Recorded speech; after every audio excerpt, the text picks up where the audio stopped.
Good evening, everyone. Thank you so much for joining us and welcome for this virtual UMiami Health Talk. Let's talk about heart health and hypertension. There are hundreds of you registered for this talk tonight, and you're joining us in our room as we go along. So we really look forward to an evening of learning and education. I'm medical journalist Ileana Bravo, your moderator for this evening's Health Talk presented by the University of Miami Health System Cardiovascular Department. UHealth's cardiovascular experts pioneer and advance the latest diagnostic, minimally invasive surgical procedures. We're home, by the way, to the only American Heart Association certified hypertension center with access to latest breakthroughs in research, effective treatments, and personalized care. As an academic-based cardiac and vascular program, the center offers patients a multi-specialty care approach by a recognized team of experts, as well as specialized programs for heart disease prevention, hypertension, arrhythmias, heart failure, and more. We want you to learn more about UHealth's cardiovascular department by visiting umiamihealth.org/cardiovascular. And the number on your screen there, that's where you can call for consultations and screening. It's the one and only number. It is your go-to number, 305-243-5554. Well, tonight we're privileged. We're going to hear from some of our top cardiovascular experts, Dr. Hatzisisis, Dr. Delgado, and Dr. Spilias. Here are their topics tonight: our innovative and impactful approach to cardiovascular care, hypertension disease, comprehensive evaluation and personalized treatments, the latest in interventional treatments for hypertension. Now, at the end of their presentations, you're very lucky that we're going to be able to do a Q&A session, and they're going to answer as many questions of yours as they can fit into 1 hour. So ask away by using the Q&A feature. Take a look at your bottom of your Zoom screen now to locate it. We're going to prep your questions for our experts to address after their presentations. So put them in and we'll tee them up. So now it's my pleasure to introduce our very first panelist, Dr. Yannis Hatzisisis, an internationally recognized board-certified interventional and imaging cardiologist who's also a professor of medicine and chief of the Division of Cardiovascular Medicine at the Miller School of Medicine. Dr. Hatzisisis has received more than 40 international and national awards, among many of his other accolades. Let's welcome Dr. Hatzisisis. Take it away, Doc.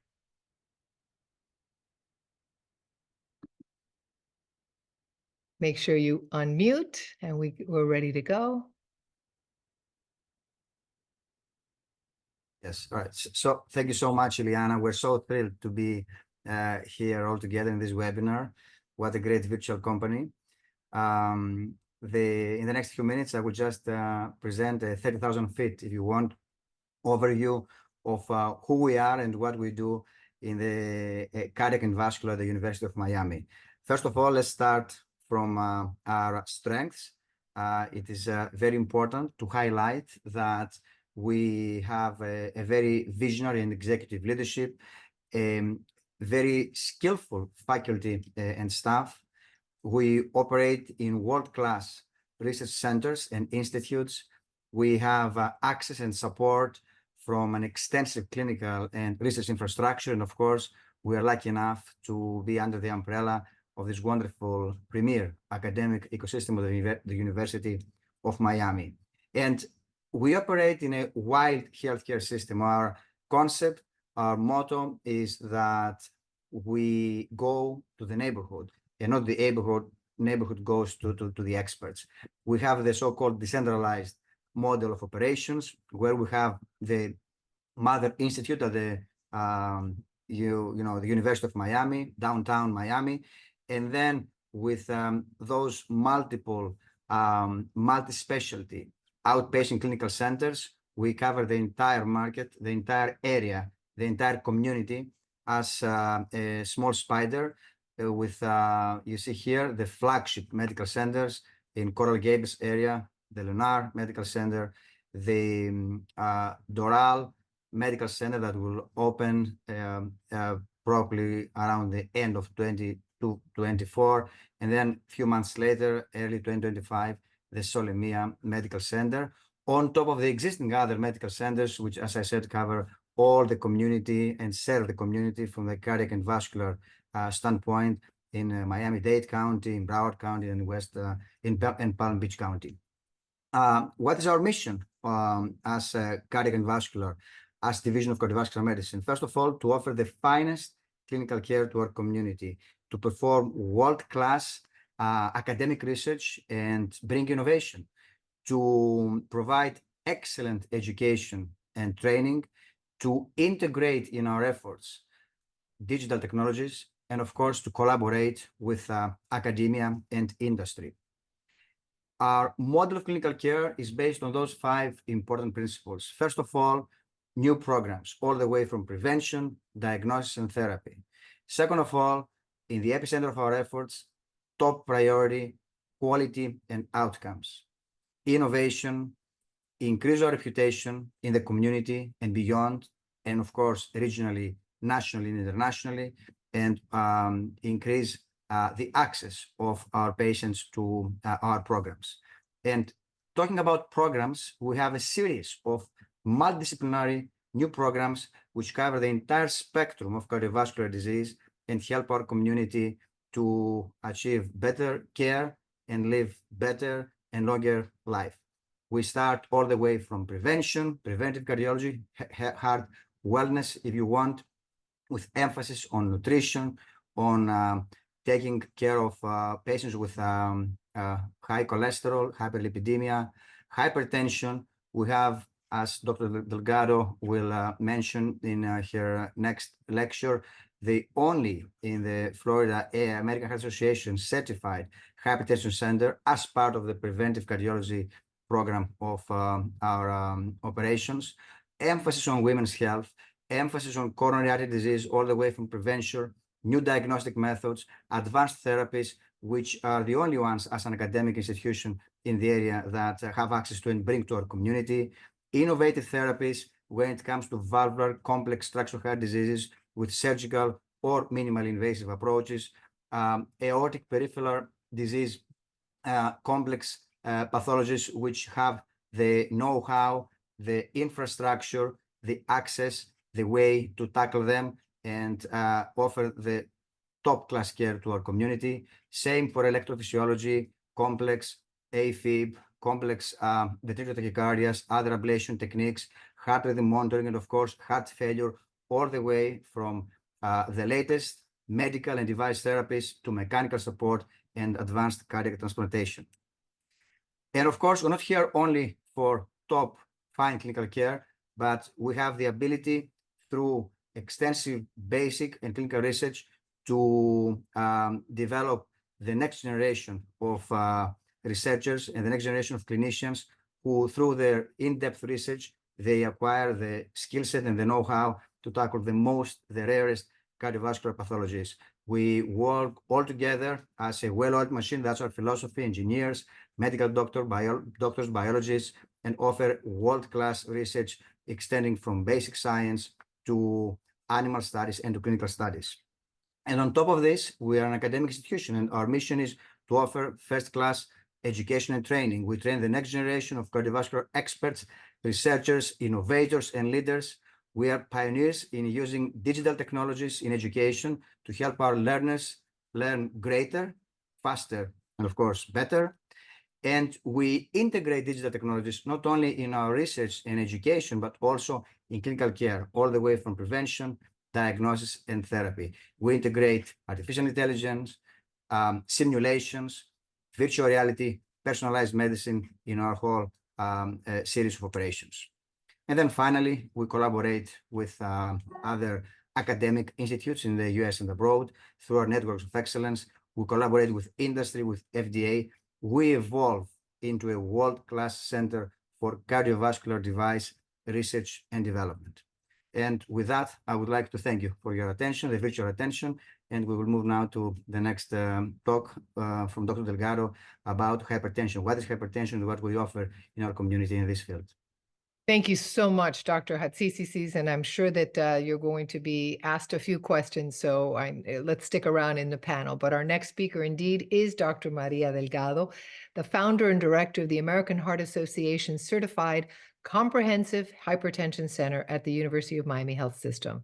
She's a distinguished hypertension specialist with a clinical focus on the innovative and comprehensive evaluation and treatment of hypertension disease, encompassing its cardiovascular and cardiometabolic implications. Welcome, Dr. Delgado. It's a pleasure to have you here tonight. Make sure you unmute so you can go into your mode. Presentation ready? Yes. We got time. People are Yes. still joining the chat room here tonight, and it is February Heart Month, so happy Heart Month, folks.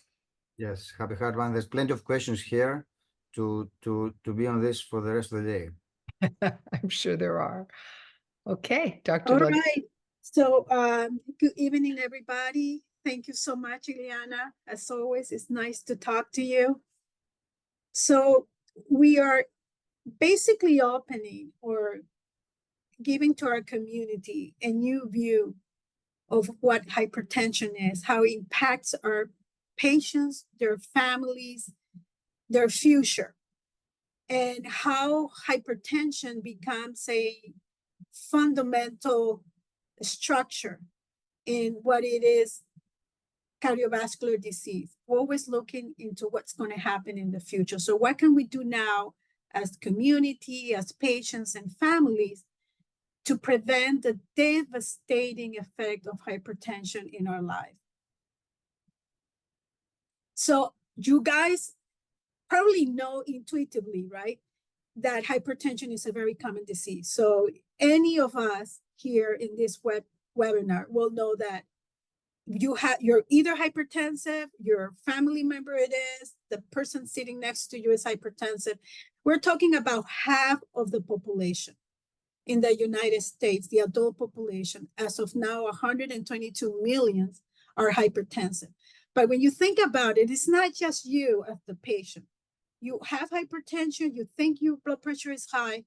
When you think about it, it's not only you. What is around you is affected, and that will be your kids. So your children will be the future hypertensive population. And if you're hypertensive and you have siblings, you know, the likelihood that they're going or they are hypertensive is true. And for us, the fact that we were able to establish the first hypertensive center certified by the American Heart is a fundamental statement of how important is hypertension for the University of Miami, and how it's important not only to reach our patients, but to reach our community and prevent cardiovascular disease. As I mentioned, in 2021, we were the first one in the state of Florida and currently the only one in South Florida with the accreditation from the American Heart. And as at the same token, not only will we have the first center, but this year we had the Gold Plus recognition, both from the American Heart and the American Medical Association, as a outstanding or excellence in blood pressure control. So what do we do? So what makes us a little bit different from everybody else is how we focus on the evaluation of hypertension. So as everybody know, because I'm sure at least half of the people on the webinar is hypertensive or know somebody with hypertension. Usually your blood pressure, you measure your blood pressure in your arm and you get a pill and instructions to take the pill and do diet, and I'll see you in 6 months, in a year. And the story of hypertension literally stops there in the majority of the cases. In our hypertension clinics, what we try is to understand who is that hypertensive patient. And in order to establish that understanding, we need to focus on two fundamental pillars. One is understanding your genetics. So where did you come from? What family history do you have for hypertension? Does this genetic risk for hypertension comes with something else? For example, genetic risk for diabetes, dyslipidemia, or early heart disease in any family member. That genetics also span to the future. So usually when I talk to one of my patients, I always ask them about their children. Do you have children? How old they are? you have to start checking their blood pressure because they will become hypertensive. So genetically speaking, you only need a grandparent in one of the families to be hypertensive in order for the hypertension to be transmitted in future generations, at least between 50 and 75%. So if that's one grandparent, if one parent is hypertensive, we're talking a little bit over 75%. So hypertension becomes like a social disease. It becomes something that grows with the community, grows with us. The second aspect is the epigenetic. So epigenetic is how the environment, both your internal environment and the external environment, affect the genes expressions. And these genes expression, many of them are related also how you control your blood pressure, your cardiometabolic risk. So we talk about that. We talk about what you do that can affect genetic expression that can in turn make blood pressure worse in terms of management, or make all these cardiometabolic risks become a greater problem. The third one is fundamental in understanding how are we going to treat you. So biochemical hypertension disease is an extraordinary complex disease in terms of biochemical markers, genetics, is very complex, is different among communities, race. It depends on many, many factors, but even under those circumstances, we can still pinpoint biochemical markers or intermediate phenotypes that can tell us, you know, you might be a responder to this type of medication because you have this type of defect. So understanding what happened with your sodium, where you're salt sensitive, do you respond better to dietary sodium than others? Understanding how your potassium metabolism is, how your aldosterone, for example, or renal works, how your kidney communicates with your brain and your vessels. That, believe me, we can actually assess with simple tests that let us understand what is going on from the biochemical standpoint. And finally, blood pressure, as you may know, is not a static measurement. If you measure your blood pressure consecutively, you'll see that it varies depending on what you're doing, if you're talking, if you're sleeping, if you're moving around. Blood pressure varies all the time because it's a sign that you're alive. So it changes. So the physiology of the blood pressure is an assessment that helps us understand how your blood pressure changes over time and how it follows the circadian rhythm. So we follow everything in our body follows how we respond to sun and to dark. So we are able to see that and actually pinpoint defects associated to interruption of that normal mechanism that we already have. So when we put everything together, it's not easy, but we can actually understand what's going on with the hypertensive disease in the patient, and in turn, do the appropriate personalized treatment. Oh, sorry. Can't turn back. Oh, I apologize.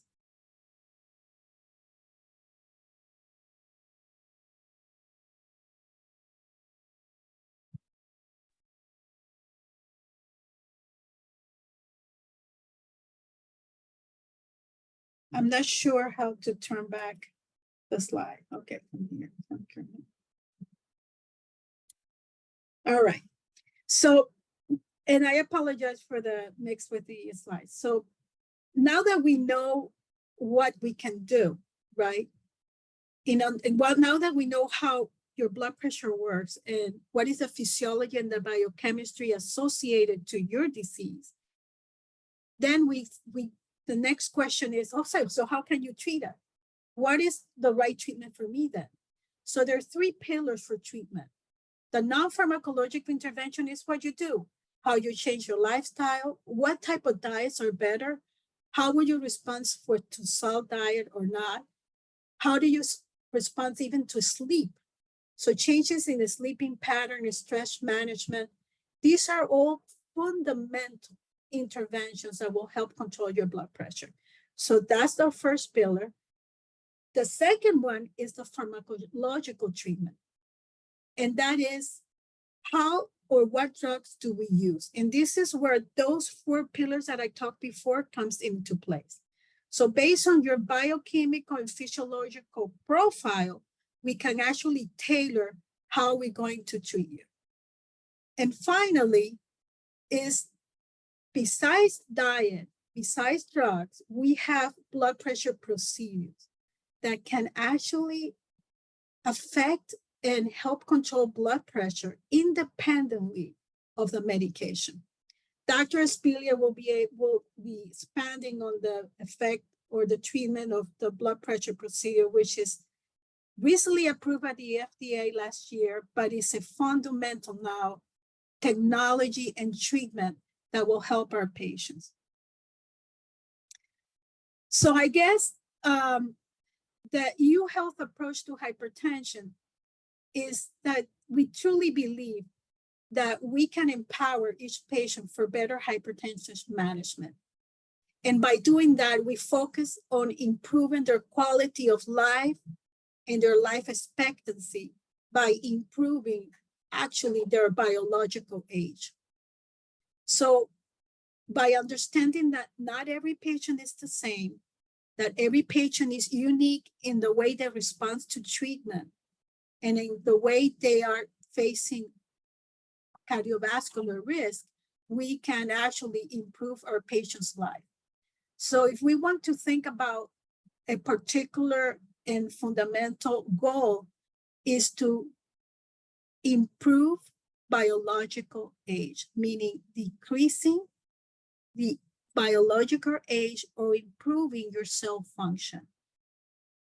Interestingly enough, hypertension is one of the most common disease that ages, that make us older biologically because our cells are very dysfunctional. So by controlling hypertension, we can make our patients biologically younger. And by doing that, we can improve life expectancy and quality of life. Thank you, Dr. Delgado. Thank you so much. Thank you. And there's so many questions coming over the chat box about hypertension, as we expected.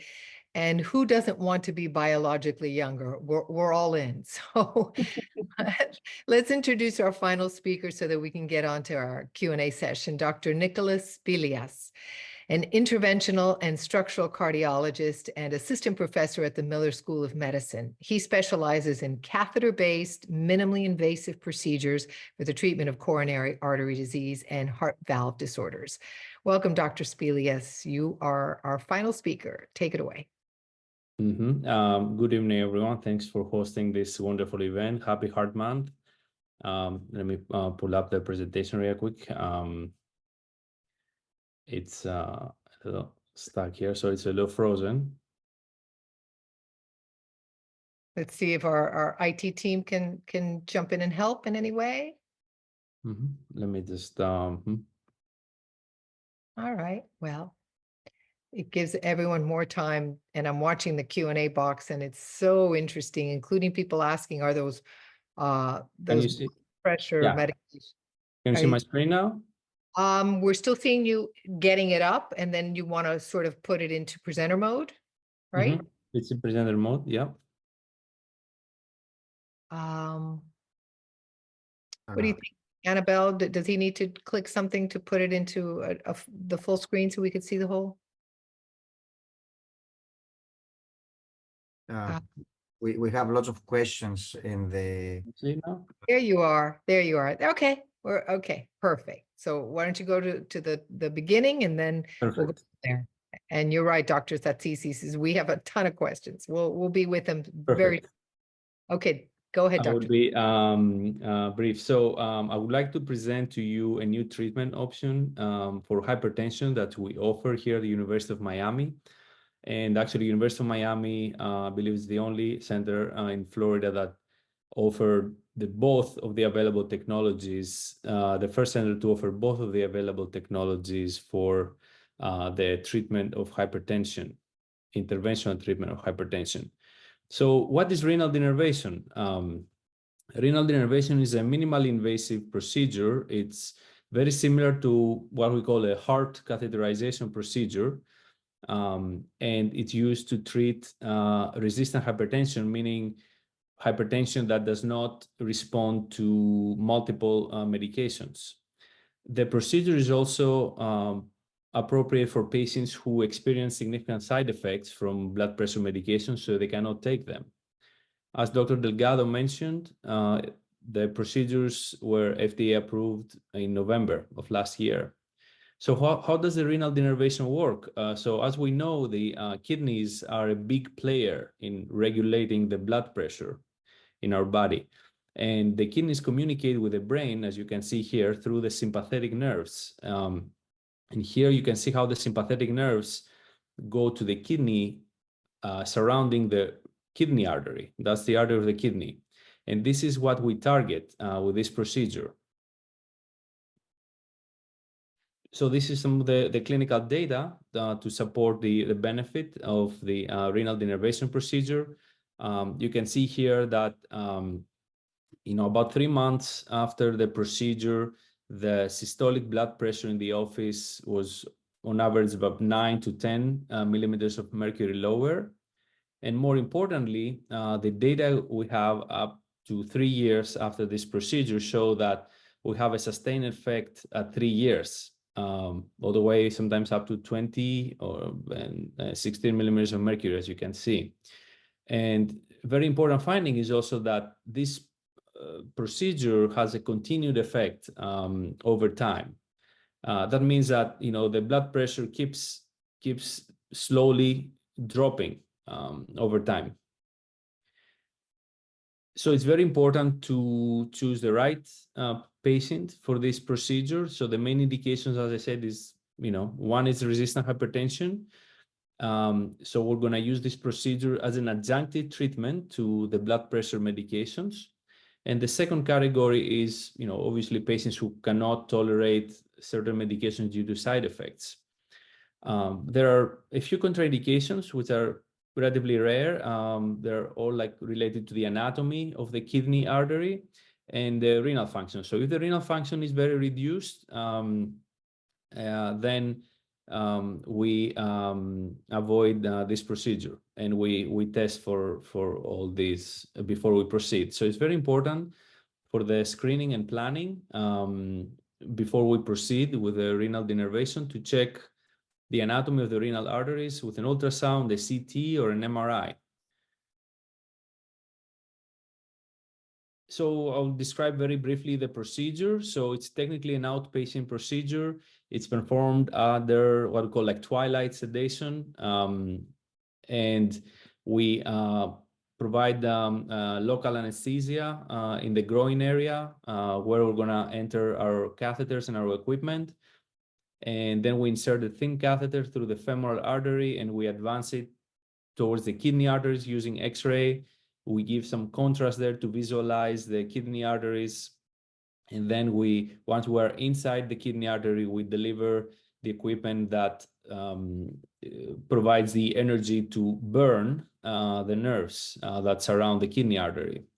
And the goal is to deactivate those nerves, and because when these nerves are overactive, they raise the blood pressure. The procedure is performed obviously for both kidneys. And when we're done, put a little suture in the groin, and the procedure usually takes up to 1 to 2 hours. So what is the recovery after the procedure? The majority of the patients go home on the same day after a few hours of bed rest and monitoring. In some cases, they may have to stay overnight for monitoring.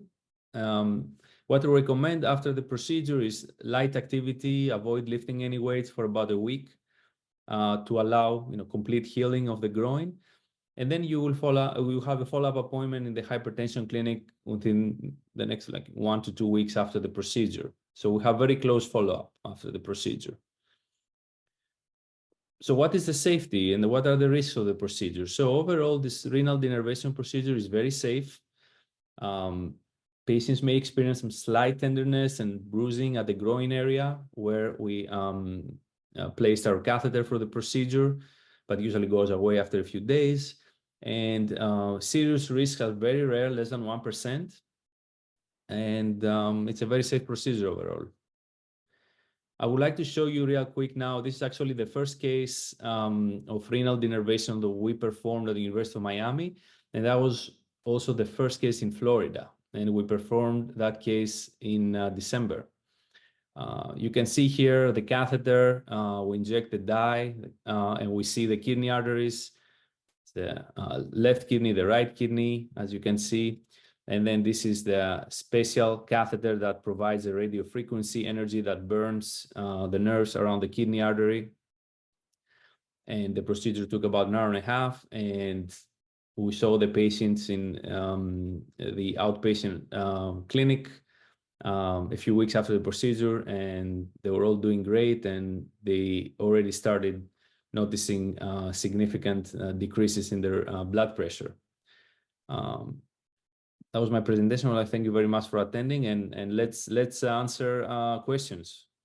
Thank you. Thank you so much, Dr. Spilius. Since we have this now top of the mind, the renal denervation, and that we are one of the only centers doing this nationwide. Let's expand a little bit on that, because this is quite fascinating medicine that we've just been served up here. If you want to maybe get out of the presentation so we can talk about this. What are the best candidates? Who is a good candidate to have this kind of procedure? Because obviously there are risks. I know that, you know, it is invasive, minimally so, but so who should have this? So thank you very much for the question. So as we said, at the University of Miami, we have a comprehensive hypertension center, meaning that every patient with hypertension will see all the experts, starting from Dr. Delgado and then Dr. Hatzis and myself. We're going to do a comprehensive evaluation of their hypertension, and we will determine what the best approach is for each patient. We individualize our approach based on the patient characteristics. Now, the best candidates for this procedure are patients that are on like 3 at least blood pressure medications, and their blood pressure is still high. And also, based on the special testing that Dr. Delgado performs, we can find who are the patients that have high sympathetic tone, and they may benefit more from this procedure. So that's one category of patients. Then the second category is patients that, you know, they tried the blood pressure medication in the past, but they experienced side effects. So we're limited in terms of the medical therapies that we can provide to them. And I would say that patients with heart disease and other, let's say, complications of hypertension, we need to be more, let's say, aggressive with control of their blood pressure to prevent more problems in the future. So this is a special category of patients with heart disease, a special category of patients that we may want to pursue this treatment approach sooner than later. Yeah. In other words, this extreme measure is for someone who is probably headed to a heart attack or stroke or severe cardiovascular risks that are better having this. Correct. Okay. And I'm sorry, Liana, also let me add here that, again, we talk about controlling optimally the silent killer, the hypertension, which affects more or less half of us in the United States and globally. We talk about a true pandemic, and it's essentially behind the strokes, the heart attacks, the heart failure, kidney disease, peripheral arterial disease. So it's a very important pathology. And on top of pharmacotherapy and medications that we have, now we offer this new interventional approach. And this is not only for patients who have a stroke or heart attack. It's primarily for patients as preventive measure before they get there. When they are, as Dr. Spilius said, on multiple medications which don't work well. And that's a problem because these patients have exhausted essentially their pharmacotherapy options, and now they're still not there. And they allow the high blood pressure to keep creating the damage. These are ideal patients to control better their hypertension with medications. And of course, some other patients, which are not too few, who are on less than 3 medications, but still experience side effects with those medications. And they're kind of like hopeless. And I see lots of questions here. They say, you know, I'm on lisinopril, on efedipine, and I have dizziness, I have, you know, swelling in the ankles. What shall I do? If I take the medication off to address the side effect, my blood pressure goes up.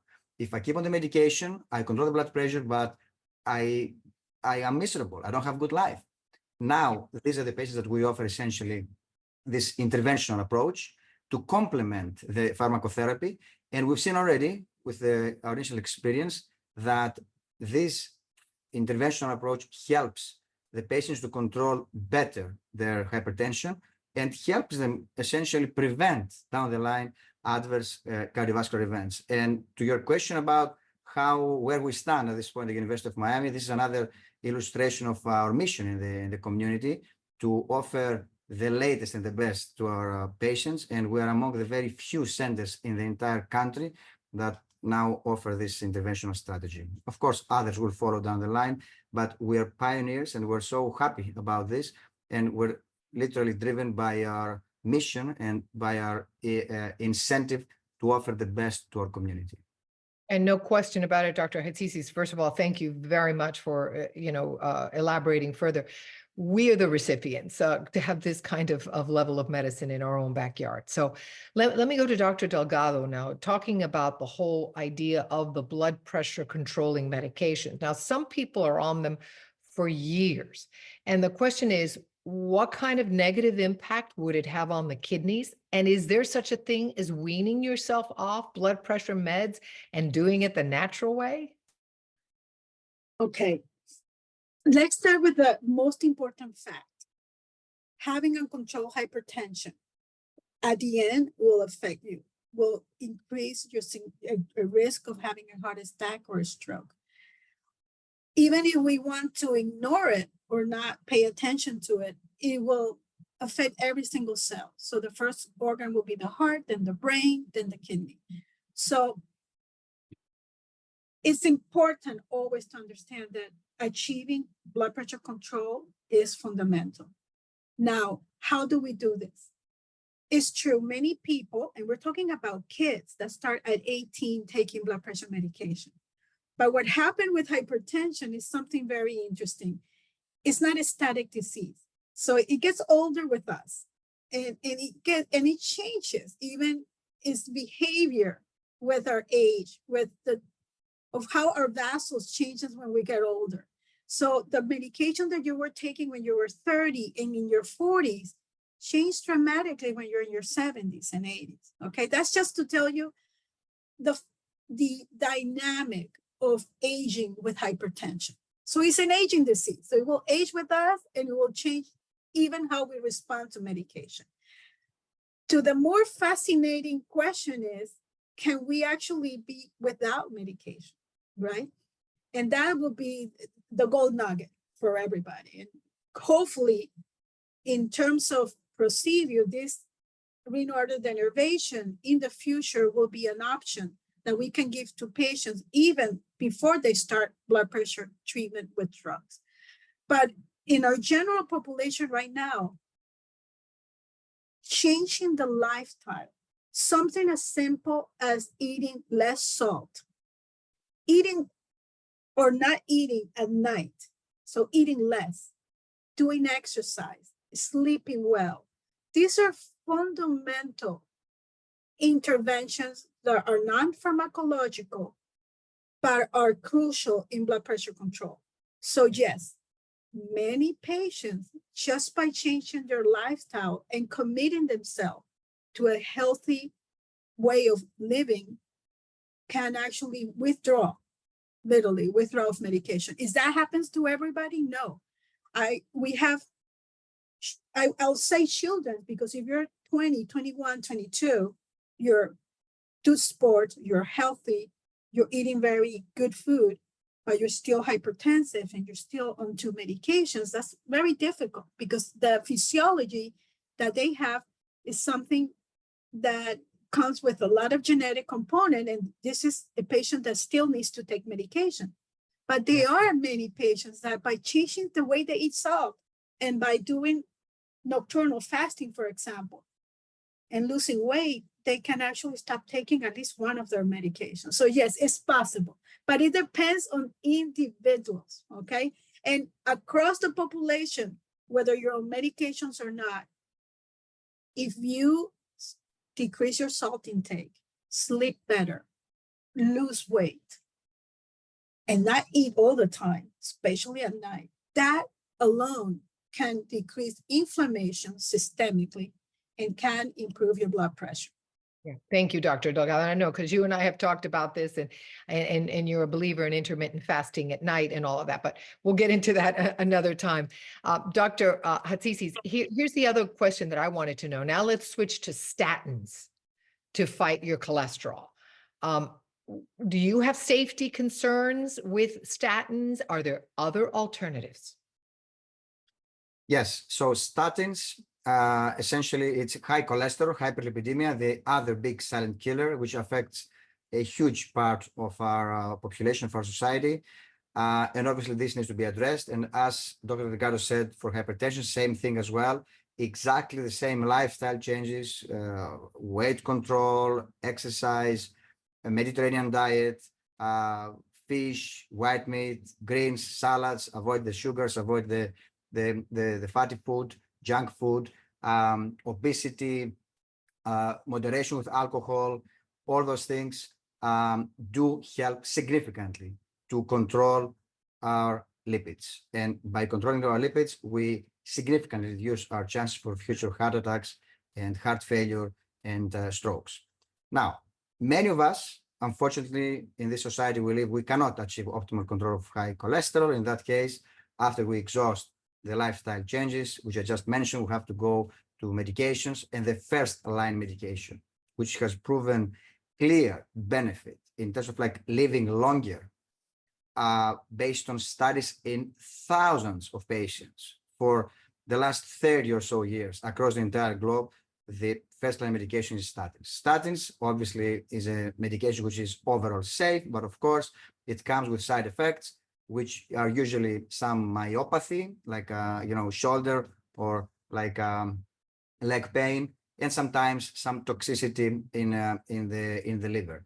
Overall, the safety profile of the medication is great, but again, for those who have experienced side effects, obviously we cannot leave them with uncontrolled high cholesterol. We have alternative options, and that's where essentially the specialists, as part of the preventive cardiology, come into play as well. University of Miami offers this opportunity to our community to discuss with the preventive cardiology experts and make decisions about what's the best tailored therapy for each individual to achieve optimal control of high cholesterol, of high blood pressure, with no side effects. It's all personalized medicine, and it's based on using technologies, on using pharmacotherapies, and of course, this personal communication with our patients.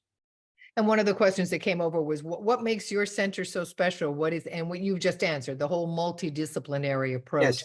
Yes, it is exactly this comprehensive holistic approach that we approach our patients as individuals, and we don't see them from a silo standpoint, but we see them holistically, globally.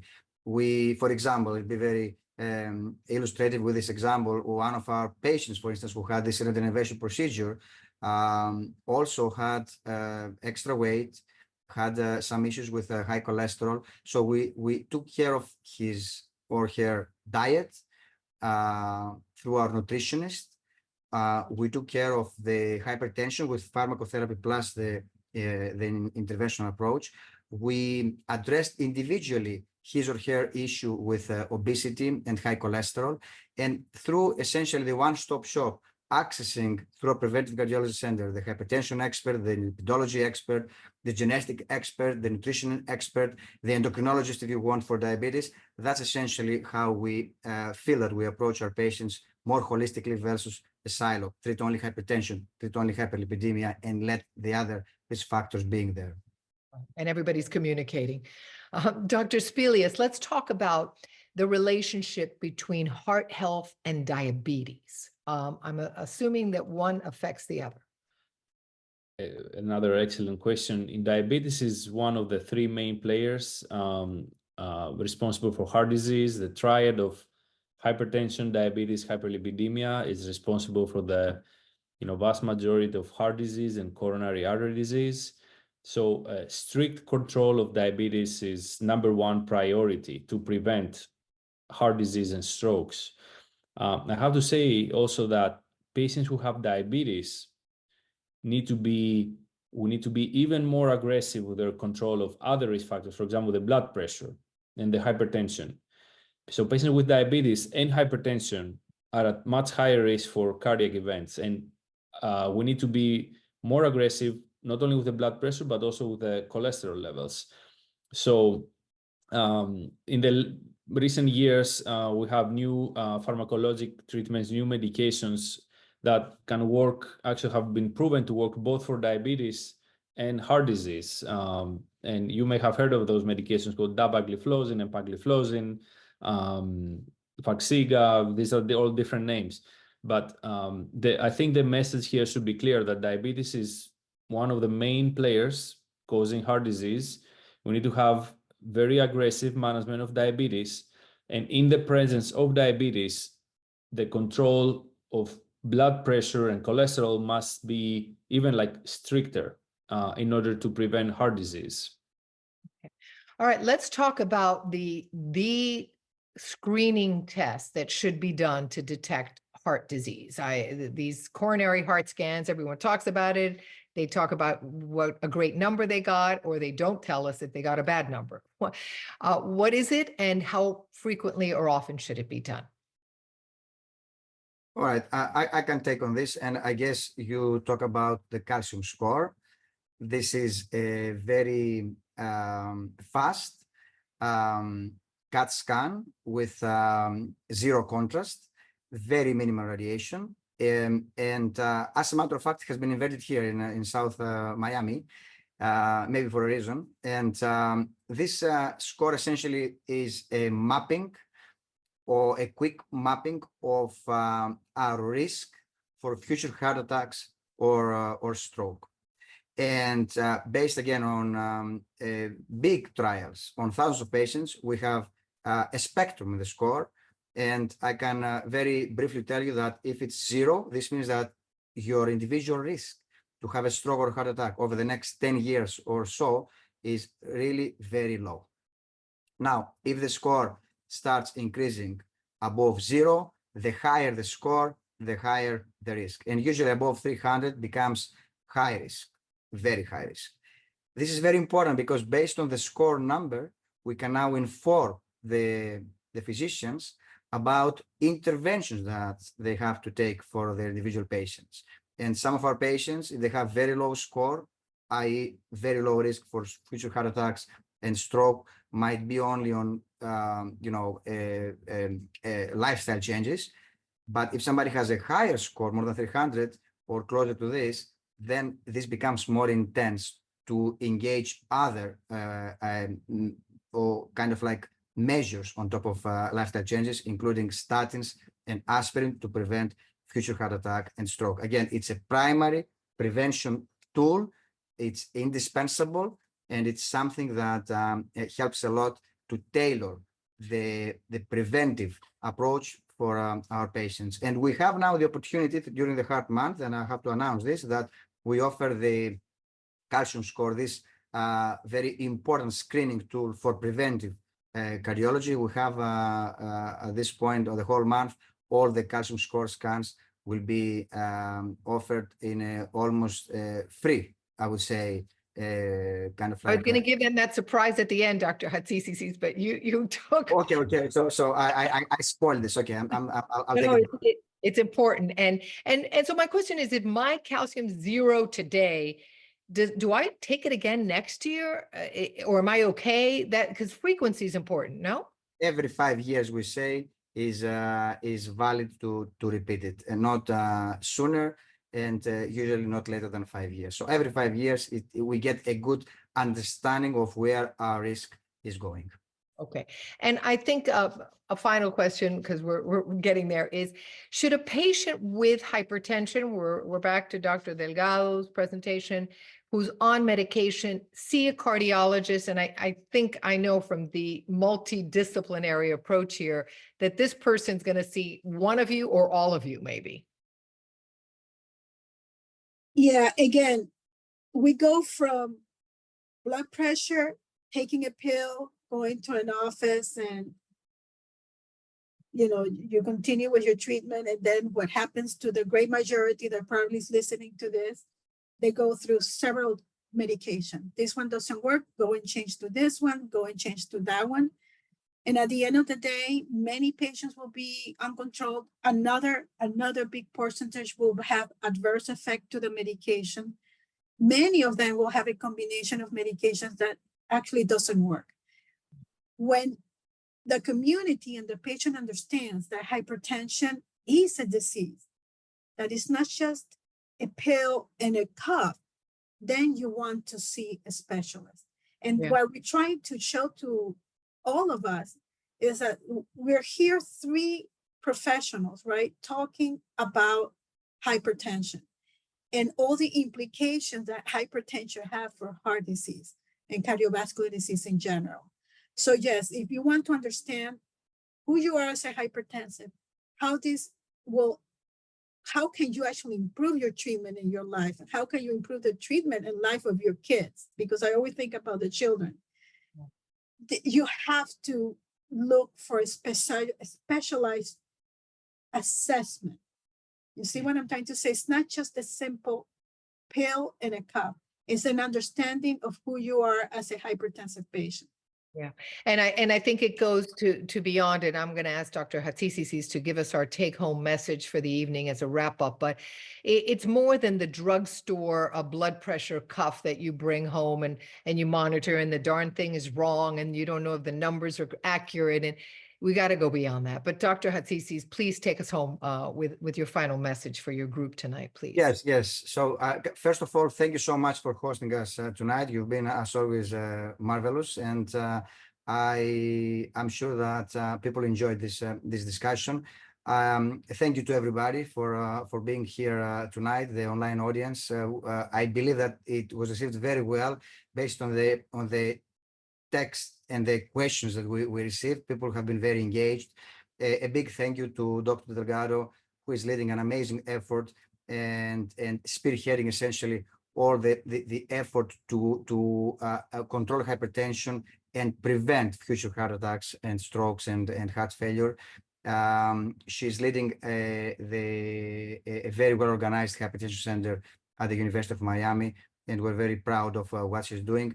A huge thank you to Dr. Spilias for all his efforts in interventional and structural heart disease to bring the latest and the newest into our community. And of course, I would like to conclude and assure our community and our audience that we're here to open new avenues in terms of like prevention, diagnosis, and therapy of cardiovascular disease. This community deserves the latest and the best, and using the sophistication of medicine and the skill set and the infrastructure and the access to the best technologies, we are proud to say that we offer the latest and the best to our community.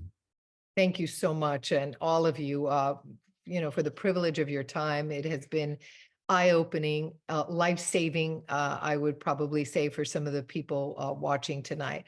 So, and thanks to our audience. And here we go. I'm going to now tell you about our Heart Month special that we're offering you.